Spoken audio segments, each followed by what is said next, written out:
Sebelum kita membahas tentang risalah tersebut, mungkin perlu saya kasih mukaddimah untuk motivasi kita agar kita semangat mempelajari buku tersebut. Yang pertama saya akan bahas tentang pentingnya hati. Karena judul risalah Syekhul Islam Taimiyah adalah Amradul Qulub, penyakit-penyakit hati dan obatnya. Ya. Saya sudah kumpulkan beberapa poin tentang pentingnya hati. Yang pertama, ikhwan dan akhwat rahmatillah subhanahu wa ta'ala, perlu kita ingat yang Allah lihat adalah hati, yang menjadi patokan utama. Benar Allah melihat fisik, tetapi yang patokan utama adalah hati. Makanya dalam hadis Rasulullah SAW bersabda, Innallaha la yanzuru ila suwarikum wala ila ajsamikum. Allah tidak melihat kepada suwarikum. Suwar itu maksudnya rupa kalian. Ajsamikum, dan Allah juga tidak melihat kepada fisik kalian. Walakin yanzur ila qulubikum wa amalikum. Tapi Allah melihat kepada hati kalian dan amalan kalian. Di sini hati lebih dahulukan daripada amal jawarih, ya.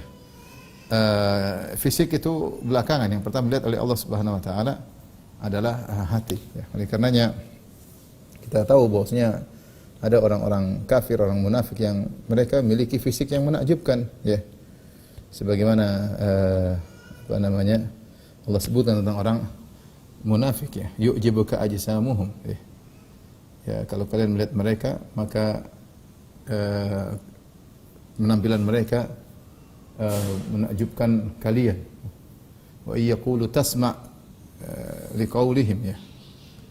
Kalau mereka berkata, kau akan mendengar terhadap perkataan mereka. Mereka pintar berorasi, atau fisik mereka yu'jibuka ajsamuhum, penampilan mereka juga menakjubkan, pandai berorasi. Tapi orang-orang munafik, ya.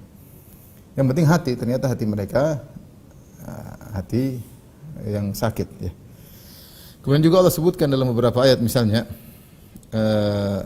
Allah berfirman dalam surat Al-Hajj ayat 37 tentang sesembelihan, kata Allah, la yanalallaha luhumuha wala dima'uha walakin yanaluhu taqwa minkum. Kata Allah, tidak akan sampai kepada Allah luhumuha, daging-daging dari sembelihan hewan tersebut, wala dima'uha, demikian juga bukan darah yang kalian alirkan ketika menyembelih, walakin yanaluhu taqwa minkum, akan tapi yang sampai kepada Allah masalah takwa.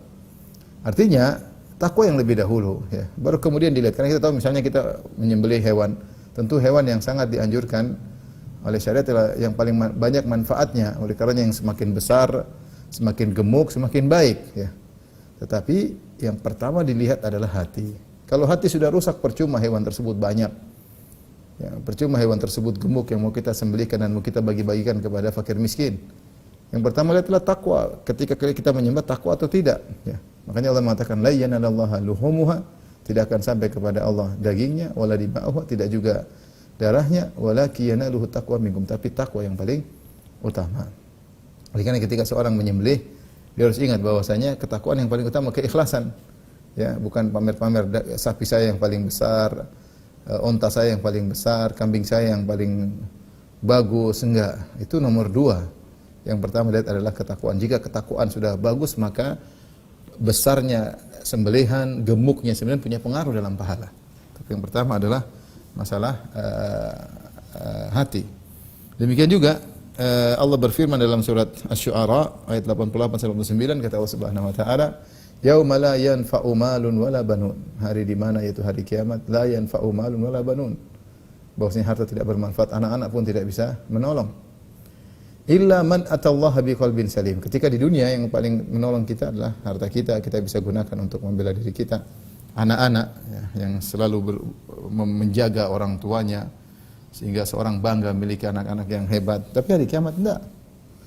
Kata Allah, illa man atallaha biqalbin salim, kecuali seorang yang bertemu dengan Allah dengan membawa qalbun salim. Qalbun salim itu hati. Qalbun salim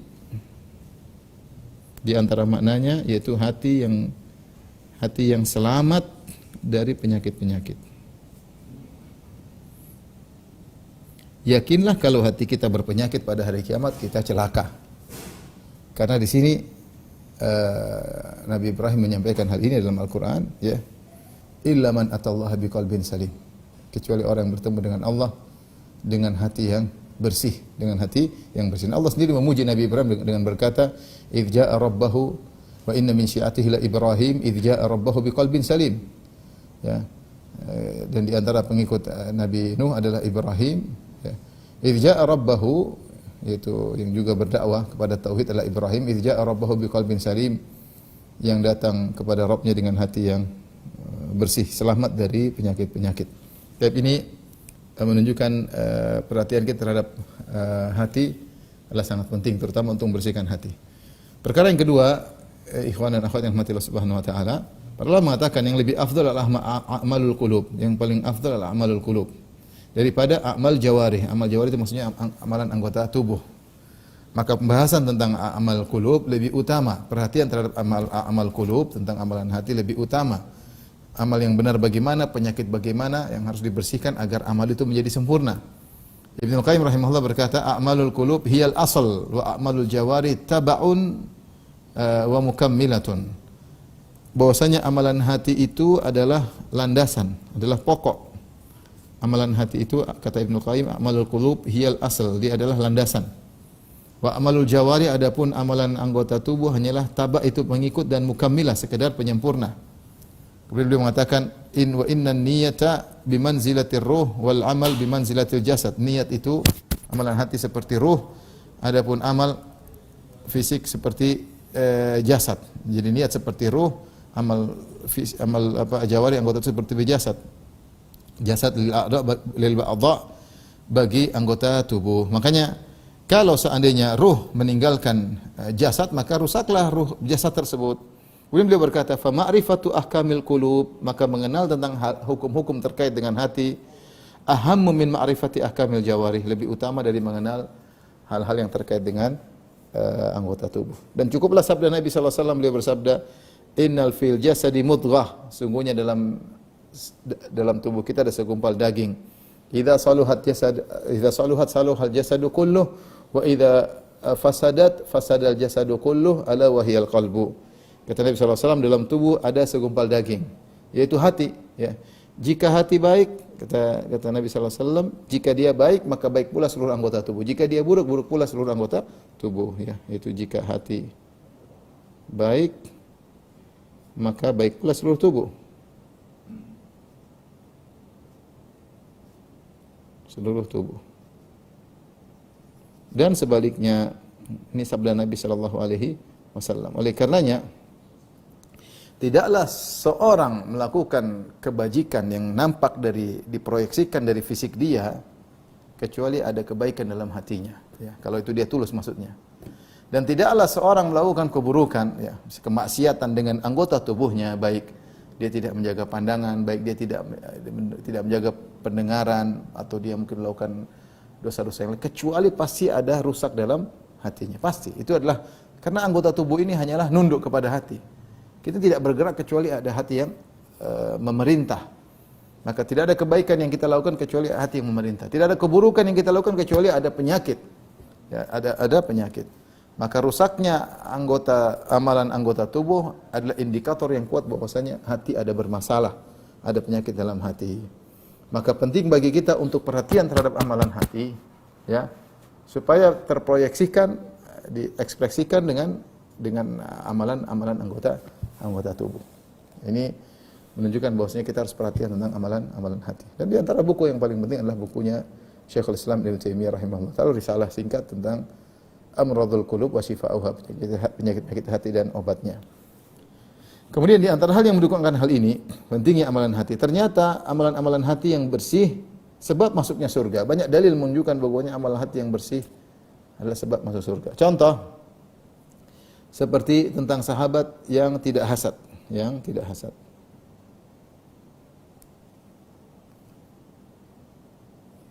Hadis yang masyhur, ya, ketika Abdullah bin Amr bin Al-As, ketika Nabi dan para sahabat sedang duduk, tiba-tiba Nabi berkata, yatlu alaikum rajulun min ahlil jannah, akan lewat sekarang seorang lelaki penghuni surga. Tiba-tiba lewat seorang Ansari, baru selesai wudu sambil memegang sendalnya dan jenggotnya masih ada basah. Kemudian besok harinya Rasulullah SAW mengucapkan pernyataan yang sama. Yatlu alaikumul ana rajul min ahli jannah. Ada seorang penghuni surga lewat. Ternyata orang itu lagi.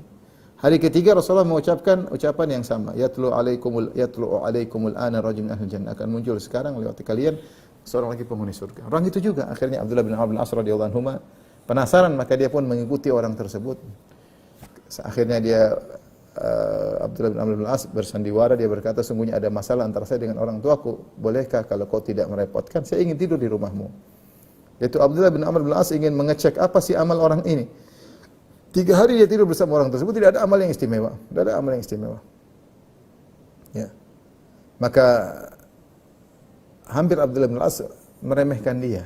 Maka akhirnya Abdullah bin Amr bin As radhiyallahu anhu mengaku, dia bilang, wahai fulan, wahai Abdullah, sungguhnya tidak ada masalah antara aku dengan orang tuaku. Cuma 3 hari berturut-turut Nabi bilang engkau penghuni surga.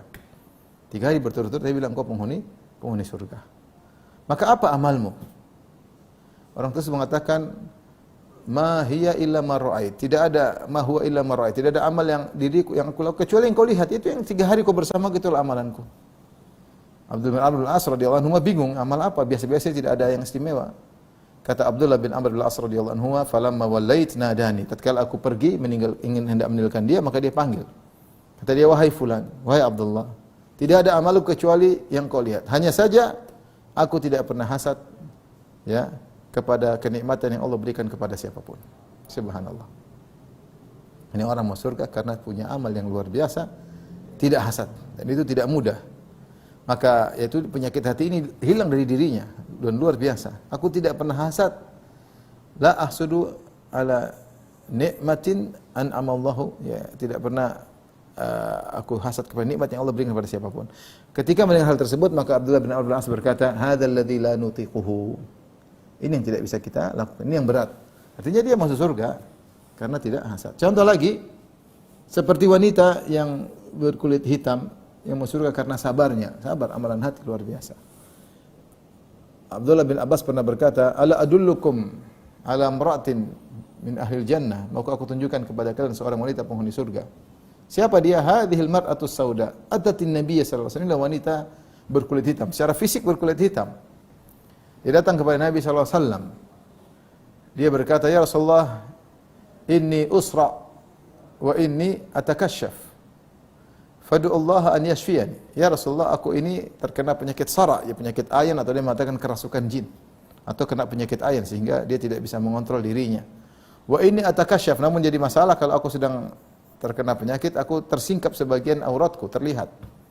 Maka berdoalah kepada Allah ya Rasulullah sallallahu alaihi wasallam agar Allah menyembuhkanku. Apa kata Nabi sallallahu alaihi wasallam? In syi'ti da'autu lak. Ya. Kalau engkau mau aku doakan engkau maka kau sembuh. Wa in syi'ti sabarti walakil jannah. Tapi kalau kau sabar, kalau kau mau kau sabar dan bagimu surga. Kalau kau sabar bagimu surga. Kalau kau mau sembuh, aku doakan sembuh insyaallah kata Nabi. Tapi kalau kau mau kau sabar, kau akan masuk surga. Ya, maka kata wanita ini, subhanallah, dia berkata, asbir walakin ud'ullah alla atakasyaf. Ya Rasulullah, aku memilih sabar. Tapi berdoalah kepada Allah agar aku tidak tersingkap auratku ketika aku sedang terkena serangan sara, ayan, atau terkena penyakit atau sedang kemasukan jin ya. Subhanallah, akhirnya wanita ini kalau sakit dia kejang-kejang tapi auratnya tidak terbuka. Dia sabar, dia memilih sabar masuk surga. Bagaimana? Ini amalan hati yang luar biasa. Milih sabar demi untuk masuk surga ya. Contoh lagi ketika Ibnu Qayyim rahimahullah menyebut tentang kisah wanita pezina yang beri minum kepada seekor anjing. Kata Rasulullah SAW, bainama kalbun bi raqiyatin kada yaqtuluhu al-atash. Ketika ada seekor anjing di sekitar sumur, hampir-hampir anjing ini tewas karena saking hausnya. Idra'athu baghiyun min baghayi Bani Israil. Tiba-tiba ada seorang wanita Bani Israil yang menolong anjing ini. Fanaza'at muqaha, dia lepaskan sepatunya, kemudian nazalat fil bi'r, dia turun ke sumur, kemudian dia isi air. Fasaqathu, kemudian dia beri minum kepada anjing tersebut. Faghafarallahu laha bihi, maka Allah pun ampuni wanita ini karena amalnya tersebut. Ibnu Qayyim menjelaskan, tidak semua orang beri minuman kepada hewan, beri makan kepada hewan masuk surga. Tapi ini spesial, kenapa? Dia ikhlas. Ikhlasnya luar biasa. Ikhlasnya luar biasa. Kenapa ketika itu tidak ada orang lain kecuali dia bersama anjing tersebut. Yang kedua, anjing tersebut tidak bisa mengucapkan syukran laki, tidak bisa anjing tersebut. Apa yang mau diharapkan balasan dari anjing tersebut? Tetapi keikhlasannya untuk membantu anjing ini menjadikan dia diampuni oleh Allah Subhanahu wa taala ya. Oleh karenanya bagaimana amalan hati luar biasa. Makanya para ulama mengatakan iman punya pengaruh tentang pahala. Ya, iman punya pengaruh tentang pahala ya. Seperti sabda Nabi sallallahu alaihi wasallam, "Lau anna ahadakum anfaqa mithla Uhudin dhahaban ma balagha mudda ahdim wala nasifahu." Seandainya salah seorang dari kalian berinfak dengan emas sebesar gunung Uhud, maka tidak sama dengan infak seorang sahabat Nabi, meskipun 2 genggam gandum atau 1 genggam gandum. Ya, kita zaman sekarang punya emas sebesar gunung Uhud, yang gunung Uhud sangat lebar dan luas, tinggi. Kalau kita infakkan di jalan Allah, tidak akan sama dengan infaknya para sahabat. Di antaranya kenapa? Kata Ibnu Taimiyah rahimahullah, karena hati mereka, keikhlasan mereka, keimanan mereka, ketakwaan mereka menjadikan amal mereka punya pengaruh yang luar biasa ya. Maka hati yang bersih ini di antara sebab utama untuk masuk surga. Utama untuk masuk surga ya. Oleh karenanya Allah menyebutkan misalnya Allah mencintai orang yang seperti itu. Wallahu yuhibbus sabirin. Allah mencintai orang yang sabar. Innallaha yuhibbul mutawakkilin. Allah mencintai orang yang bertawakal, hatinya bertawakal kepada Allah. Wallahu yuhibbul muhsin. Allah mencintai orang yang berbuat ihsan, yang selalu menghadirkan dalam dirinya ketika beramal saleh bahwasanya Allah selalu melihat perbuatannya. Tapi ini di antara pentingnya kita belajar amalan hati, karena hati yang bersih di antara sebab utama masuk surga ya. Masuk surga. Makanya dalam satu hadis Rasulullah SAW bersabda, "Yadkhulul jannata aqwamun afidatum ka afidati thair." Sungguh masuk surga ada sekelompok kaum yang hati mereka seperti hati burung. Perlu bahas kenapa hati burung? Kenapa ada orang masuk surga hati mereka seperti burung? Kok disamakan dengan burung? Kata sebagian ulama, karena mereka bertawakal sebagaimana tawakalnya burung, amalan hati. Di sini Rasul menyebut tentang fokus hati. Masuk surga suatu kaum yang hatinya seperti hati burung. Ada apa gerangan dengan hati burung? Maka beberapa tafsiran di kalangan para ulama ada yang mengatakan burung itu tawakal. Kemampuan mereka dalam mencari rezeki tidak sehebat manusia. Mereka tidak punya akal yang cerdas seperti manusia yang cerdik. Tetapi mereka bertawakal akhirnya dapat rezeki. Ada yang mengatakan karena tawakalnya, ada yang mengatakan karena takutnya. Burung itu diganggu sedikit ketakutan ya, segera kabur seperti manusia yang takut ketika melakukan kemaksiatan. Kembali masalah apa? Takwa. Burung pun tidak hasad kepada yang lainnya. Kembali lagi, hati burung bersih tidak hasad kepada yang dia fokus cari rezeki, dia tidak hasad kepada burung-burung yang lainnya. Maka ada sekelompok orang masuk surga hatinya seperti hati burung. Kembali lagi, hati bersih dari penyakit-penyakit hati sebab utama untuk masuk surga. Tapi yang berikutnya ini sudah Bin? Sebentar di foto dulu. Udah. Berikutnya di antara yang membuat kita perhatian terhadap membahas masalah penyakit hati. Ternyata penyakit hati ini sangat banyak ya, sangat banyak. Nanti disebut oleh Ibnu Taimiyah rahimahullahu taala. Ini saya sebutkan beberapa poin aja. Terlalu banyak penyakit hati. Makanya disebut risalah ini amradul qulub, penyakit-penyakit hati. Penyakit hati bukan satu tapi banyak. Ada penyakit hati yang sampai pada kekufuran, ada penyakit hati tidak sampai pada kekufuran. Di antaranya seperti keraguan ya. Contoh penyakit hati. Ragu, syak ini keraguan. Tidak yakin ini keraguan ya. Ini kekufuran, syak, apalagi ragu terhadap Allah Subhanahu wa taala. Zaman sekarang banyak syubhat yang bikin orang ragu, banyak sekali. Yang ragu Tuhan ada atau tidak, apa benar Tuhan itu ada, apa benar ada hari kebangkitan. Orang ragu-ragu sekarang. Apa benar Islam ini agama paling benar? Ragu. Ada syubhat enggak? Ada, tersebar di media sosial. Banyak. Kemunafikan misalnya, kemunafikan ya. Ini juga penyakit. Zahir beda dengan batin. Penyakit. Ya. Ingin menunjukkan zahir tapi ternyata batinnya tidak sama dengan batinnya. Riya misalnya, siapa yang riya ini penyakit yang berbahaya ya. Beramal ingin dipuji, memperlihatkan amalan untuk dipuji, untuk disanjung, untuk mendapatkan manzilah fi qulubin nas, talabul manzilah fi qulubin nas agar diakui, dihormati oleh manusia. Ini juga berbahaya, riya, penyakit hati. Ujub. yaitu meyakini kagum dengan amal yang dia lakukan, ujub dengan amal dia, ujub dengan dakwahnya, ujub dengan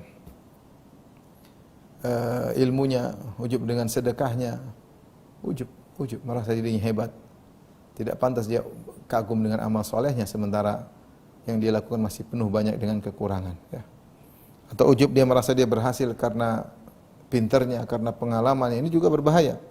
Di antaranya hasad, penyakit hati. Hasad, hasad. Tamanna zawalil ni'mah 'anil ghair, ya. Berangan-angan orang lain hilang kenikmatan darinya, hasad. Dan kata Ibnu Taimiyah rahimahullah taala, la yakhlu jasadun min hasad. Jasad mana yang selamat dari hasad? Tidak ada. Walakinnal karim yukhfi wal laim yubdih. Bedanya kalau orang yang mulia dia tahan, dia lawan hasad tersebut. Adapun orang yang buruk maka dia akan perlihatkan aplikasi dari hasad tersebut. Maka ini juga hasad. Kemudian misalnya dendam, tidak memaafkan. Ini dendam. Ada orang seperti ini, dendam melulu. Tidak lupa-lupa dengan kesalahan orang, dendam, pengin balas, dendam, penyakit hati. Tidak mudah memaafkan. Ada orang seperti ini, ada, susah. Mau kejadian berapa tahun lalu, mau puluhan tahun lalu, mau kesalahan kecil diingat melulu. Kasihan orang seperti ini, penyakit hati. Ya. Kemudian di antara misalnya buruk sangka, suudzon pada orang, suudzon kepada istri, suudzon kepada suami. Yang lebih parah adalah suudzon kepada Allah Subhanahu wa taala. Ya. Adh-dhannina billahi dhanna sau'. Yang Allah cela orang-orang kafir, orang munafik yang mereka bersuudzon kepada Allah, berprasangka kepada Allah dengan prasangka buruk. Ini betapa banyak atau orang sebagian kita tertimpa dengan berprasangka buruk kepada Allah. Subhanallah, sementara Allah mengatakan ana inda dhanni 'abdi bi, aku tergantung persangkaan hambaku. Subhanallah. Falyadhunna bi ma syaa. Hendaknya seorang hambaku berprasangka kepadaku dengan apa yang dia suka. In dhanna khairan, kalau dia berprasangka baik bagi dia kebaikan, wa in dhanna syarran falahu, kalau dia berprasangka buruk tentangku bagi dia keburukan. Contoh putus asa. Al-qunut min rahmatillah, putus asa. Putus asa, kayaknya tidak ada harapan. Putus asa rahmat Allah Subhanahu wa taala. Nabi Yaqub alaihissalam menasihati anak-anaknya, ya bani yadhhabu fatahassasu min Yusuf wa akhihi wa la tayasu min rauhillah innahu la yayasu min rauhillah illal qaumul kafirun. Wahai anak-anakku, pergilah kembali lagi cari kabar tentang Yusuf dan Binyamin. Wa la tayasu min rauhillah, dan jangan kalian putus asa pertolongan Allah. Innahu la yayasu min rauhillah illal qaumul kafirun. Tidak ada yang putus asa dari pertolongan Allah kecuali orang kafir. Wa may yaqnatu min rahmati rabbi illa dhalun. Tidak ada yang putus asa dari rahmat Allah kecuali orang-orang sesat. Contoh lagi sebaliknya, merasa aman dari makar Allah, melakukan maksiat tapi tidak merasa takut suatu saat Allah bisa memberikan dia azab, suatu saat Allah bisa mematikan dia. Merasa melakukan maksiat dengan tenang dan nyaman, merasa aman. Ini juga dosa hati. Harusnya orang kalau muslim kalau bermaksiat ada kekhawatiran, ada kegelisahan. Ini hilang semua, dia merasa aman, tenang aja. Contohnya misalnya sombong, ya, sombong, merendahkan orang lain, melihat orang dengan merendahkan. Bihasbi imri'in minasyarri an yakhira akhahul muslim. At-taqwa hahuna taqwa. Kata Nabi, takwa tempatnya di hati, takwa tempatnya di hati. Cukuplah seorang dikatakan buruk ketika dia meremehkan saudaranya. Akhirnya ghamtun nas, merendahkan orang lain, itu namanya sombong. Ini sebagian penyakit hati. Artinya ini semua harus kita bahas agar hati kita menjadi bersih, kita kenali bagaimana sifat-sifatnya, bagaimana obatnya. Ketika tahu penyakit hati banyak, maka kita harus perlu serius untuk memperbaiki hati kita dari penyakit tersebut. Kemudian di antara hal yang menunjukkan tentang pentingnya kita belajar tentang hati, penyakit-penyakitnya dan pengobatannya adalah bagaimana perhatian Nabi untuk berdoa supaya hatinya bersih. Ya. Di antara doa Nabi sallallahu alaihi wasallam, ini kita ulang-ulang. Rasulullah bersabda, "Wa as'aluka qalban saliman wa lisanan dzakiran." Dalam doa yang panjang di antaranya Rasulullah berdoa, "Wa as'aluka qalban saliman," aku mohon kepada Engkau hati yang salim, yaitu salim maksudnya bersih dari penyakit-penyakit. "Wa lisanan dzakiran," dan aku mohon kepada Engkau ya Allah agar memberikan lisan yang suka berzikir. Ini doa minta qalbun salim. Di antaranya doa Nabi sallallahu alaihi wasallam, ya, "Waslul sakhimata qalbi," ya. Kata Nabi sallallahu alaihi wasallam di antaranya waslul, ya, waslul sakhimata qalbi. Ya Allah, waslul itu tariklah, cabutlah. Cabutlah penyakit hatiku.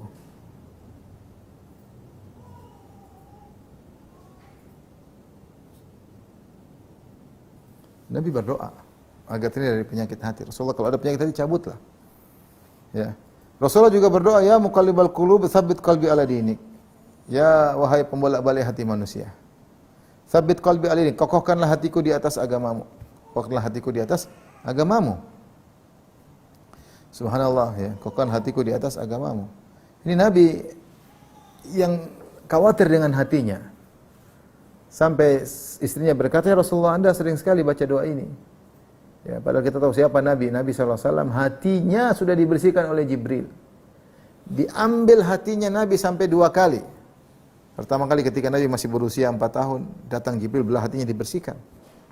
Ketika Rasul yang kedua, Rasulullah ketika ingin Isra Mi'raj, diambil, dibelah hatinya, dadanya dikeluarkan, jantungnya, hatinya kemudian dibersihkan. Qalbu maksudnya jantungnya, dibersihkan. Itu pun Rasulullah SAW masih berdoa, ya muqallibal qulub tsabbit qalbi ala dinik. Wahai pembolak-balik hati manusia, tetapkan hatiku di atas agamamu. Itu benar betapa banyak perkara yang membuat hati kita menjadi ragu, terkena penyakit hati. Lagi di zaman sekarang, seorang melihat sesuatu hatinya bisa goyang. Bisa timbul keraguan, baca syubhat hatinya bisa ragu. Kalau tidak selamatkan kita enggak bakalan selamat. Ya. Apa kata Allah Subhanahu wa taala? Ya. Walaula an thabbatnaka laqad kitta tarkanu ilaihim syai'an qalila. Kalau bukan kami kokohkan engkau wahai Rasulullah, laqad kitta tarkanu ilaihim syai'an qalila. Sungguh kau akan condong kepada mereka dengan sedikit kecondongan. Nabi saja bisa condong kepada kesalahan. Kalau bukan Allah kokohkan Nabi, mungkin Nabi sudah condong, ya. Oleh karenanya Nabi berdoa. Nabi mengatakan ketika ditanya, "Kenapa Anda sering baca doa ini?" Kata Nabi sallallahu alaihi wasallam, "Innal quluba baina usbu'aini min asabi'ir rahman yuqallibuha kaifa yasha." Sungguhnya hati itu di antara 2 jemari Allah Subhanahu wa taala. Allah bolak-balikkan sesuai yang Allah kehendaki. In syaa aqamahu, kalau Allah berkehendak Allah luruskan, wa in syaa zagahu, kalau Allah berkehendak Allah simpangkan. Hati ini berat. Tiba-tiba hati bersih, tahu-tahu pengin maksiat. Tahu-tahu pengin nonton macam-macam, tahu-tahu pengin dengar macam-macam. Hati. Tahu-tahu kok ingin gibahin orang, tahu-tahu kok suudzon, tahu-tahu kok dengki, tahu-tahu kok hasad. Oh, berat hati ini, enggak gampang. Enggak gampang kita mengontrol hati. Kalau Nabi saja sering berdoa, bagaimana dengan kita? Itu Nabi yang hati sudah dibersihkan, malaikat Jibril sering berdoa. Gimana lagi dengan kita? Oleh karena perkara bukan perkara yang mudah. Ya, maksud saya kita ini begitu banyak mempelajari fikih, tapi kita kurang belajar fikih hati. Penting kita belajar penyakit hati dan bagaimana pengobatannya. Dan di antara doa Nabi sallallahu alaihi wasallam, ya musarrifal qulub, sarrif qalbi ala ta'atik. Wahai pemutar pembolak yang memindahkan hati dari satu ke tempat yang lain. Sarrif qalbi ala ta'atik, yaitu palingkanlah hatiku di atas ketaatanmu. Apa bedanya doa pertama dan kedua? Kalau doa pertama, ya Rabbku yang bolak-balikkan hati, tegarkan hatiku di atas agamamu. Yang kedua, wahai Allah ya Rabbku yang memalingkan hati dari tempat ke tempat. Hati ini bisa berpaling. Dia akan berpaling, kalau dia berpaling ya Allah, palingkan dari satu ketaatan yang lain. Dari tadinya pingin baca Quran, pindah pingin dengar ceramah, pindah pingin sholat malam, tiba-tiba ingin bersedekah, tiba-tiba ingin nyambung silaturahmi, hati semua yang gerakkan nih. Tiba-tiba pingin baca tafsir, tiba-tiba pingin bersedekah, palingkan ya Allah dari satu kebaikan yang lain. Ya akhi, betapa berat kita kontrol hati. Tadinya hati pingin sedekah, tahu-tahu pingin maksiat. Kalaupun hati harus berpaling, maka berpaling dari suatu ketaatan kepada taat yang ini dua makna yang berbeda ya. Yang pertama ya muqallibal qulub tsabbit qalbi ala dinik, yang kedua ya musarrifal qulub sarrif qalbi ala taatik. Dua-duanya hendaknya kita baca. Hati ini susah kita kontrol. Taib. Rasulullah juga mengabarkan bahwasanya manusia yang terbaik adalah manusia yang membersihkan hatinya. Ketika ada yang bertanya, ya Rasulullah, ayyun nasi afdal? Manusia mana yang paling afdal? Manusia mana yang paling mulia? Maka Rasulullah berkata, Kullu mahmumil qalbi saduqil lisan. Mahmumul qalbi, setiap orang yang bersih hatinya, saduqul lisan, dan yang jujur lisannya. Maka sahabat ketika mendengar orang yang paling afdal yang hatinya bersih, dibersihkan, mahmumul qalb artinya hati yang dibersihkan, setiap orang yang hatinya dibersihkan, saduqul lisan, dan lisannya jujur. Sahabat berkata, "Ya Rasulullah, saduqul lisan arafnahu." Ya Rasulullah, orang yang lisannya jujur kami ngerti, maksudnya enggak pernah bohong. Fama mahmumul qalb, kalau gitu apa yang dimaksud dengan hati yang disapu? Mahmum itu disapu. Jadi maksudnya mahmumul bait yaitu rumah yang disapu. Rumah itu ada kotoran disapu lagi, atau ada kotoran disapu lagi. Apa maksudnya hati yang disapu? Ini isyarat bahwasanya hati itu kotor, terkadang hinggap kotoran-kotoran dalam hati ini. Hasad, dengki, dongkol, enggak mau memaafkan, masuk dalam dada. Maka perlu dibersihkan setiap hari. Makanya dikatakan mahmum. Mahmum itu yang disapu, dibersihkan. Maka Rasulullah menjelaskan ini maksud dengan mahmumul qalb, yaitu hati yang disapu, yaitu dibersihkan dari penyakit-penyakit. Kata beliau, huwa taqiyyun naqi, yang bertakwa, yang bersih, la itsma alaihi, tidak ada keinginan bermaksiat, la baghin wala baghin, tidak ada keinginan berbuat zalim, wala ghil, tidak ada dengki, tidak ada hasad. Ini adalah manusia terbaik yang hatinya bersih. Bertakwa, takut kepada Allah untuk melakukan maksiat. Takut dia melakukan maksiat. Tidak ada dosa di atasnya, tidak ada keinginan bermaksiat. La baghi, tidak ingin berbuat zalim, tidak dengki dan tidak hasad.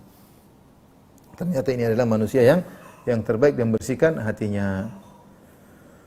Oleh karenanya, ini sebagai mukaddimah ya, untuk motivasi saya sendiri dan juga motivasi para pemirsa, ikhwan maupun akhwat, untuk kita perhatian terhadap permasalahan ini. Bagaimana membersihkan hati kita dari penyakit-penyakit. Kita kenali penyakit tersebut satu persatu, kemudian kita berusaha bersihkan. Dan inilah kita membaca buku Syekhul Islam Ibnu Taimiyah rahimahullah taala, Amradul Qulub ya.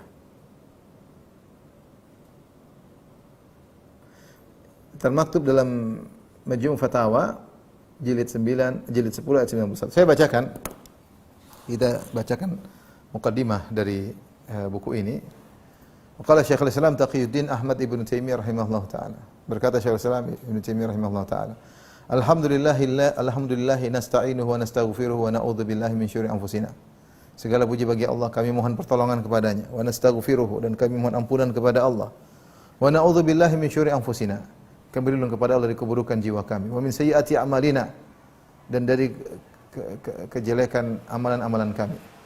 Man yahdihillahu fala mudhillalah. Siapa yang diberi petunjuk oleh Allah, maka tidak ada yang bisa menyesatkannya. Wa may yudlil fala hadiyalah, dan siapa yang disesatkan tidak ada yang bisa memberi hidayah kepadanya. Wa asyhadu an la ilaha illallah wahdahu la syarikalah. Aku bersaksi bahwasanya tidak ada yang berhak disembah kecuali Allah semata, tidak ada sekutu baginya. Wa asyhadu anna Muhammadan abduhu wa rasuluh, dan aku bersaksi bahwasanya Muhammad adalah hamba Allah dan rasulnya, utusannya sallallahu alaihi wasallam. Semoga Allah memberi salawat kepadanya, wa ala alihi, dan kepada keluarganya, wa ashabihi, dan juga pada sahabatnya, dan salam buat mereka taslima, benar-benar salam buat mereka semua. Ini mukaddimah ya, sesuai dengan sunnah Nabi, disebut dengan khutbatul hajah, yang dibuka dengan memuji Allah Subhanahu wa taala. Rasulullah SAW sering membuka khutbahnya dengan pujian terhadap Allah. Kemudian mengatakan nasta'inuhu, kami mohon kepada Engkau ya Allah, wa nastaghfiruka, kami mohon ampunan, subhanallah, pengakuan terhadap dosa-dosa. Dan kemudian lihat, wa na'udzu billahi min syururi anfusina, kami berlindung dari keburukan jiwa kami. Ini masalah hati. Wa min sayyiati a'malina, dan berlindung dari keburukan amal kami. Ya, keburukan jiwa ini ada, jiwa ini punya keburukan. Pingin dendam, pingin ini, pingin maksiat, pingin dimanjakan, punya dendam, punya penyakit sendiri hati ini. Wa min syururi anfusina, kami berlindung kepada Allah dari keburukan jiwa-jiwa kami. Wa min sayyiati a'malina, dari keburukan amalan kami.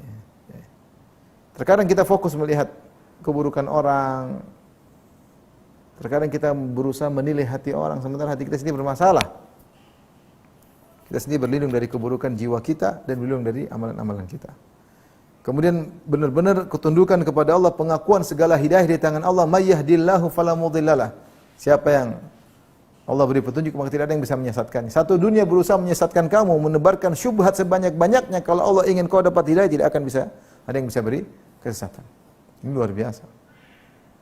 Bagaimana ada seorang hidup di tengah-tengah kaum ateis, kaum kufar, tiba-tiba dia dapat hidayah, masuk Islam, kemudian menjadi deretan di kalangan para ulama. Allah kalau ingin kasih hidayah, maka tidak ada yang bisa mencegahnya. Nabi Ibrahim alaihissalam hidup di tengah-tengah satu negeri semuanya kafir, menyembah berhala, dia dapat hidayah. Luar biasa. Allah berkehendak tidak ada yang bisa menyesatkan. Wa may yudlil fala hadiyalah, tapi siapa yang Allah sesatkan maka tidak ada yang bisa beri petunjuk kepadanya. Orang munafik apalagi kurangnya, tinggal di zaman Nabi, dengar ceramah Nabi, lihat akhlak Nabi, lihat mukjizat Nabi, tidak dapat hidayah. Abu Thalib apalagi kurangnya, paman Nabi, dicintai oleh Nabi, dia pun sangat sayang kepada Nabi, lebih cinta Nabi daripada anak-anaknya sendiri. Abu Thalib lebih cinta kepada Muhammad SAW daripada Ali bin Abi Thalib, daripada Ja'far bin Abi Thalib, daripada Aqil bin Abi Thalib, daripada Talib bin Abi Thalib. Tapi masuk Islam? Jawabannya enggak. Apakah Nabi kurang mendakwahinya? Nabi begitu kuat mendakwahinya, berulang-ulang dakwai pamannya. Dan pamannya tahu tentang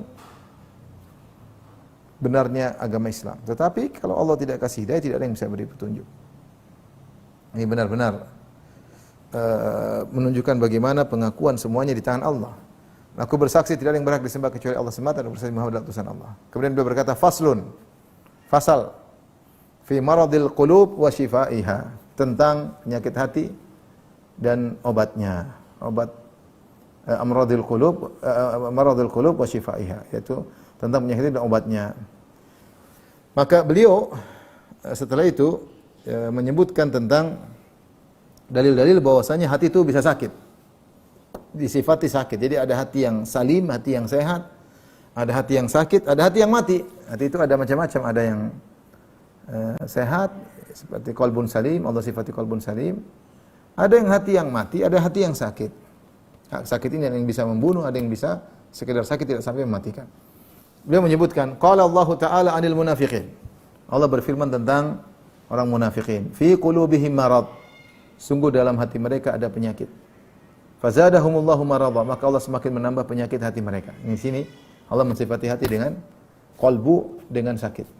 Dan kita akan bahas tentang penyakit hati. Di antara orang munafikin Allah mengatakan fi qulubihim marad, mereka hatinya sakit. Fazadahumullahu maradha, karena sakitnya Allah tambah lagi semakin sakitnya. Jadi sakit orang munafik bertingkat-tingkat. Sudah sakit hati semakin tambah lagi. Wa qala ta'ala, Allah juga berfirman dalam ayat yang lain, liyaj'ala ma yulqi syaitanu fitnatan lil ladzina fi qulubihim marad wal qasiyati qulubuhum. Ya. Agar menjadikan apa yang syaitan lemparkan, yang syaitan bisikan sebagai fitnah bagi orang-orang dalam hati mereka ada penyakit dan yang hati mereka keras.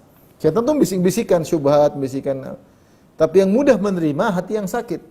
Fitnatan lil ladzina fi qulubihim marad. Karena hati sakit mudah terkena hembusan syaitan. Yang hatinya keras mudah terkena hembusan syaitan. Tapi kalau dia hatinya sehat, mental itu, ya, godaan syaitan, syubhat yang disampaikan syaitan mental. Intinya di sini Syekhul Islam Taimiyah membawakan ayat-ayat yang menunjukkan bahwasanya ada hati yang sakit yang mudah untuk digoda oleh syaitan. Allah juga berfirman tentang orang munafikin, la illam yantahil munafiquna walladzina fi qulubihim maradun wal murjifuna fil madinati lanughriyannaka min thumma la yujawirunaka fiha illa qalila. Ya. Ya, kata di sini kata Allah, kalau jika orang munafik tidak berhenti dan orang-orang dalam hati mereka ada penyakit dan orang provokator yang di kota Madinah, ya. Allah sebutkan di sini Allah mengatakan ladzina fi qulubihim marad, dan orang-orang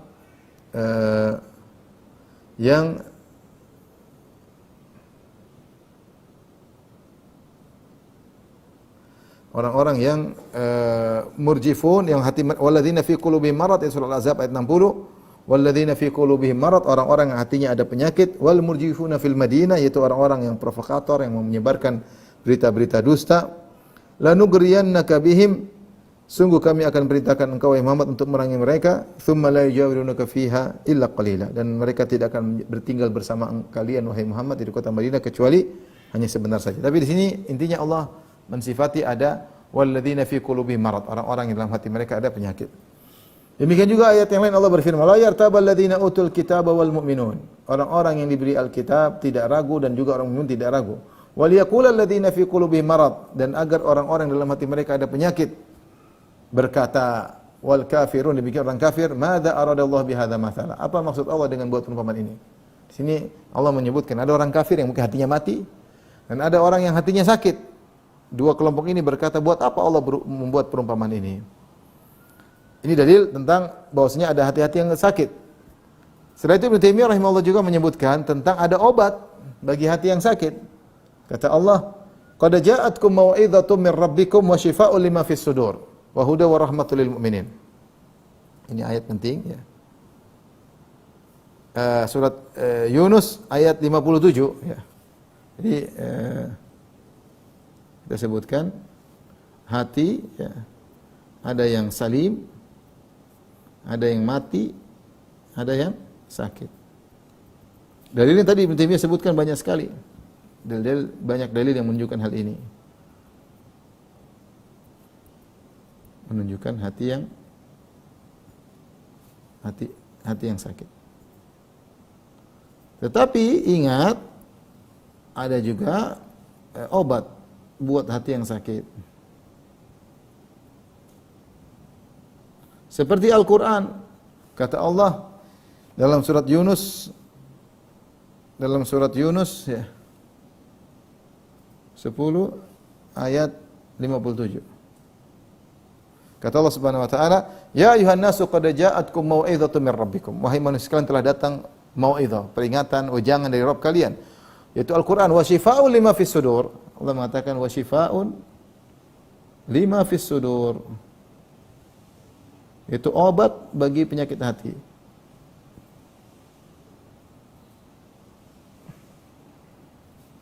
Wa huda wa rahmatal lil mu'minin. Wa huda wa rahmatul lil mu'minin. Petunjuk dan rahmat bagi kaum mukminin. Ketika Allah mensifati ada obat, Masya Allah, ini hiburan bagi kita. Ada harapan bahwasanya penyakit hati itu bisa ada obatnya. Ya. Kemudian juga dalam surat Al-Isra, ini juga penting. Ya. Kata Allah Subhanahu Wa Taala, wa nunazzilu minal Qur'ani ma huwa syifaa'u wa rahmatul lil mu'minin. Dalam surat Al-Isra 82. Berikutnya Quran 17 ayat 82. Kata Allah, wa nunazzilu minal Qur'an. Kami turunkan Al-Qur'an itu ma huwa syifaa'u wa rahmatul lil mu'minin. Al-Qur'an itu ma huwa syifaa'un, yang merupakan obat. Al-Qur'an adalah obat. Ya. Allah berfirman, "Nunazzilu minal Qur'an." Kami turunkan dari Al-Qur'an apa yang merupakan obat. Ada yang mengatakan minal Qur'an maksudnya bukan min tabi'idhiyah, tapi libainil jins, yaitu kami turunkan Al-Qur'an, seluruh Al-Qur'an adalah obat. Seluruh Al-Qur'an adalah obat. Wa rahmatul lil mu'minin, dan rahmat bagi kaum mukminin, wala yazidudz zalimin illa khasara, dan tidak menambah bagi orang yang zalim kecuali kerugian. Maka ada isyarat bahwasanya penyakit hati itu ada obatnya. Allah juga berfirman, wa yashfi sudura qaumil mu'minin, yaitu agar Allah melegakan dada-dada kaum mukminin yang dizalimi.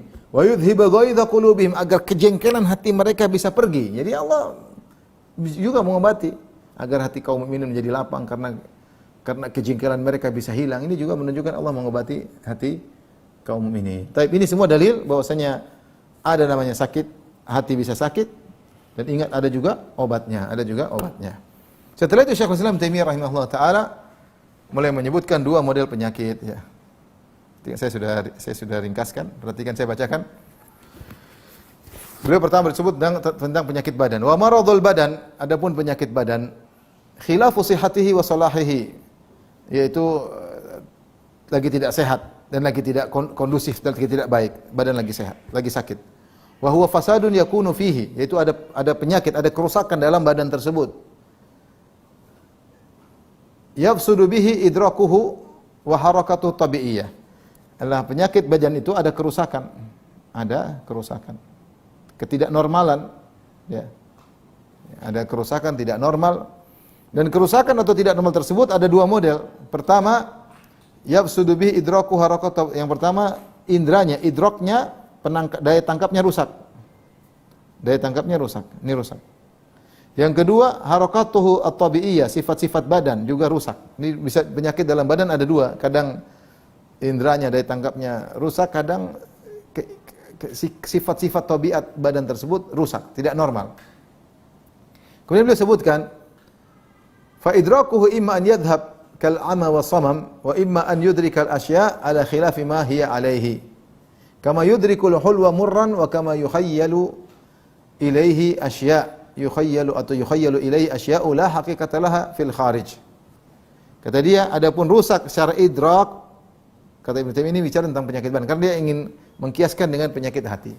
Jadi penyakit ada dua, penyakit menimpa badan, penyakit menimpa hati. Penyakit badan pun ada macam-macamnya. Pertama, penyakit ada kerusakan yang bisa merusak daya tangkap atau indera. Seperti kerusakan yang menghilangkan indera secara total, seperti menyebabkan buta atau tuli. Ini indera penglihatan hilang secara total, indera pendengaran secara total. Ini salah satu bentuk penyakit badan. Yang terkadang terkadang indera tersebut atau daya tangkap tersebut menangkap yang salah, menyelisih hakikat, menyelisih hakikat. Manis terasa pahit karena dia lagi sakit, dia makan yang manis kok terasa pahit, atau dikhayalkan kepada dia sesuatu yang tidak benar, dia melihat sesuatu yang tidak hakikatnya karena lagi sakit badannya, daya tangkapnya salah. Orang kalau terkadang ngigau, terkadang misalnya sakit parah, malaria tinggi, dia kadang-kadang melihat sesuatu yang tidak dia lihat. Bukan ada sesuatu, tapi karena dia lagi tidak normal, sehingga terjadi kerusakan dalam idraknya, cara daya tangkapnya. Bisa hilang secara total seperti buta, tuli, dan bisa tadi menghayalkan sesuatu yang menyelisih hakikat. Ini kerusakan model pertama. Adapun kerusakan model kedua adalah rusaknya harakatut tabi'iyah. Harakat tabi'iyah, saya bacakan kata Ibnu Taimiyah, wa amma fasadu harakat tabi'iyah famithlu an tad'ufu quwwatuhu anil hadam. Adapun rusaknya sifat-sifat fisik tubuh yang harusnya berjalan, rusaknya seperti tidak kuat pencernaannya, tidak kuat lagi. Orang udah rusak, lambungnya rusak, pencernaannya tidak kuat lagi seperti sedia kala, dan ini menunjukkan ada sakit. Aw mithlu an yubghidha al-aghdhiyata allati yahtaju ilaiha, atau seperti tiba-tiba jiwa ini sifatnya berubah. Dia benci dengan makanan-makanan yang bermanfaat bagi dia. Ini manfaat tapi dia enggak suka. Dia enggak suka makan gizi-gizi, dia enggak suka. Sebaliknya wa yuhibbul asya' allati tadhurruhu. Dia mencintai perkara-perkara, dia suka perkara yang bisa merusaknya, bisa merusak, mungkin suka gula terlalu banyak, suka racun-racun yang bisa merusak badannya, tapi dia suka. Ini kenapa ada kerusakan yang merusak sifat normal badan tersebut. Wa yahsulu lahu minal alam bihasabi dzalik. Maka akhirnya semakin dia suka perkara yang buruk, akan timbul penyakit-penyakit sesuai dengan apa yang dia konsumsi tersebut. Walakin ma'adzalikal marad, jadi disebutkan sini ya. Jadi rusak tubuh itu bisa dua, contoh lemah pencernaan, yang tidak suka dengan makanan yang dibutuhkan, menyukai perkara yang memudaratkan. Tetapi kata Syekhul Islam Taimiyah, walakin ma'adzalikal marad lam yamut wa lam yahlak. Tetapi meskipun ada penyakit tersebut, badan ini belum mati, belum rusak. Bal fihi na'u quwwatin ala idrakil harakatil iradiyah, tapi masih ada sedikit kekuatan yang masih bisa menangkap gerakan yang dia kehendaki. Fil jumlah, secara global masih ada kekuatan. Ya. Fa yatawalladu min dzalika alamun yahsulu fil badan. Maka karena ada penyakit, maka timbullah penyakit. Karena hati lagi rusak, ada kerusakan, maka timbullah penyakit dalam badan. Karena badan ada kerusakan, maka timbullah sakit, rasa sakit dalam badan. Imma bisababi fasadil kamiyati awal kaifiyah, karena mungkin rusaknya jumlah atau kuantitas maupun kualitas. Fal awal imma naqsul maddah fayahtaju ila ghidha, misalnya rusaknya kuantitas, yaitu misalnya masih ada unsur yang kurang, maka dia butuh gizi tersebut. Dia kurang makan ini, kurang ini, maka badannya sakit. Wa imma bisababi ziyadatiha, atau sebaliknya terlalu banyak makan, gizi tersebut berlebihan sehingga akhirnya dia sakit. Fayahtaju ila istifraq, maka perlu dikeluarkan, keperluan. Dia disebutkan ini contoh ya. Kuantitas yang ada dalam tubuh lagi rusak, kurang gizi atau kebanyakan gizi sehingga merusak tubuh. Wa tsani ka quwwatin fil hararah wal burudah kharijin anil i'tida' fayudawa, ya. Atau yang kedua seperti kondisi fisik yang tidak kuat karena di luar terlalu panas atau terlalu dingin, keluar daripada cuaca yang sesungguhnya, maka dia butuh diobati, ya. Tapi ini maksudnya Ibnu Taimiyah rahimahullah berbicara tentang model-model penyakit yang menimpa badan. Intinya penyakit badan itu ada bisa merusak idrak, yaitu daya tangkap atau indera, dan ada yang bisa merusak kebiasaan tubuh, sudah sebagaimana kita jelaskan tadi, ya. Kemudian beliau masuk dalam penyakit hati, ya. Beliau mengatakan wa kadzalika maradul qulub. Ya, ini beliau ingin menyampaikan analogi. Sebagaimana kita tahu penyakit jiwa itu, penyakit badan itu begini-begini modelnya, ketahuilah Qalbu juga punya penyakit. Wa kadzalika maradul qalbi. Demikian juga penyakit hati. Huwa nau'u fasadin yafsudu bihi tasawwuruhu, yaitu kerusakan, semacam kerusakan yang ada dalam qalbu sehingga merusak qalbu tersebut. Ya. Apa yang rusak? Ada dua model kerusakan dalam qalbu. Yang pertama rusak tasawwuruhu, yaitu penggambaran dalam hati itu salah. Fatasawwuruhu rusak, ini rusak. Yang kedua, rusak iradah, keinginannya. Wa iradatuhu. Fatasawwuruhu bisyubhat, adapun rusak penggambaran hati karena ada syubhat, kena syubhat. Allati ta'ridu lahu hatta la yaral haq. Syubhat yang masuk ke hatinya sehingga dia tidak bisa melihat kebenaran. Akhirnya apa? Tidak bisa melihat kebenaran. Atau sebaliknya, au yarahu ala khilafin ma huwa alaihi, atau melihat keterbalik. Kebatilan dilihat sebagai kebenaran, kebenaran dilihat sebagai kebatilan. Kenapa? Ada syubhat yang merangsuk dalam qalbunya. Ini kerusakan hati disebabkan karena syubhat.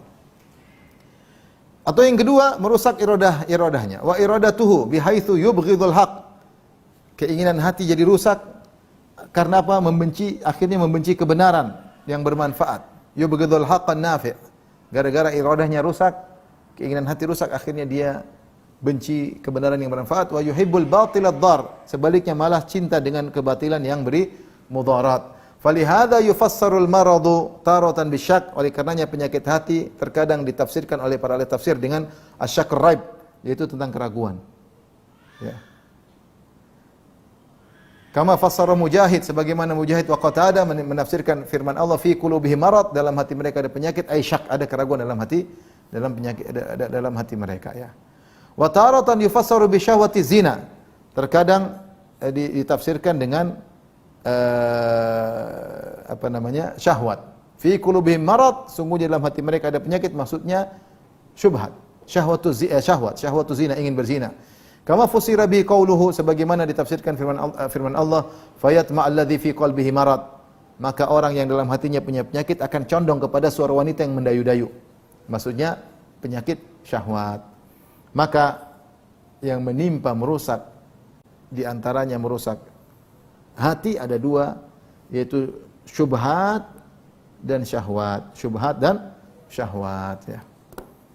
Walihada sannaf al-Kharaiti, oleh karenanya al-Kharaiti salah seorang ulama menulis buku dengan judul Kitabu I'tilalil Qulub, kitab tentang penyakit-penyakit hati. Ya, ai maradhiha, tentang penyakit hati, wa arada bihi, dan beliau maksud dengan arada bihi maradhaha, yang dimaksud dengan penyakit hati yang ditulis oleh al-Kharaiti maksudnya bisyahwat. Maksudnya adalah syahwat, ya. Tapi ini ikhwan dan akhwat yang dirahmati Allah subhanahu, muqaddimah yang mungkin saya sampaikan dari kitab Amradul Qulub tentang penyakit badan ada, penyakit hati ada juga, dan penyakit hati itu bisa rusak dari tasawur, salah menggambarkan, ini karena syubhat, dan juga karena iradah dia yang tidak benar, keinginannya yang tidak terkontrol karena syahwat, sehingga malah ingin yang rusak-rusak dan tidak suka dengan yang baik-baik. Kalau sudah syahwat susah. Diajak ke masjid enggak mau, tapi kalau ajak joget senang, diajak dangdutan senang, nonton bioskop senang. Nonton ceramah enggak suka. Padahal kenapa dia tidak suka? Karena hatinya lagi penyakit, tapi penyakitnya syahwat. Penyakitnya syahwat. Adapun kalau dia ragu, ini penyakitnya syubhat. Mungkin sampai sini saja sebagai mukaddimah dari kitab ini. Wallahu a'lam bishawab. Insyaallah kita kalau ada kesempatan lanjutkan kepada waktu yang lain. Wallahu taala a'lam bishawab. Kalau ada yang bertanya saya persilahkan.